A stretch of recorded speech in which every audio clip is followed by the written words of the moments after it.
The next concept is independence of events, and this is related to conditional probability.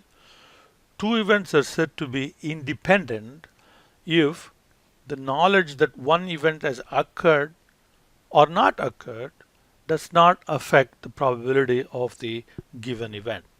So then those two events are said to be independent. In other words, probability of A given B is probability of A itself. The given B does not add anything to our knowledge.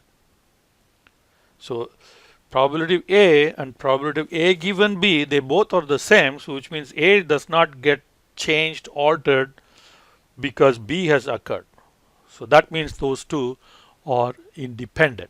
So two events are said to be independent if the occurrence of one has no impact on the occurrence of the other.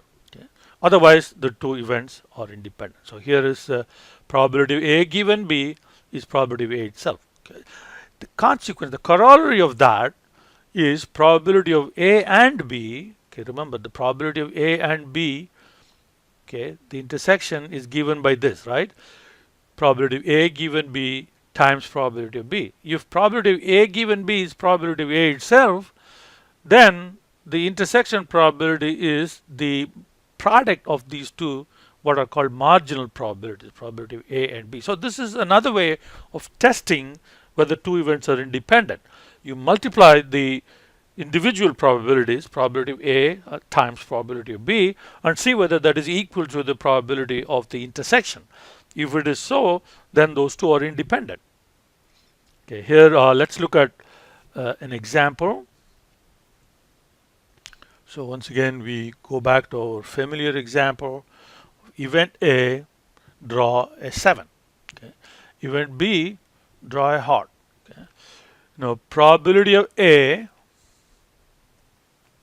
right? So we have that probability of A is right there at the top. Probability of A given B, we computed that right here. A given B is that.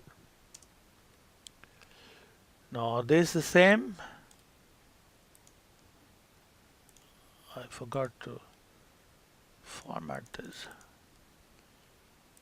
So they are the same. So we can check that, make sure that there are no differences in later decimal places. So go subtract one from the other, you get 0. Okay, or you can just simply say this equal to that and it'll give you true or false. So it's true, they're equal. So that means what? If probability of A is equal to probability of A given B, then those two events are independent.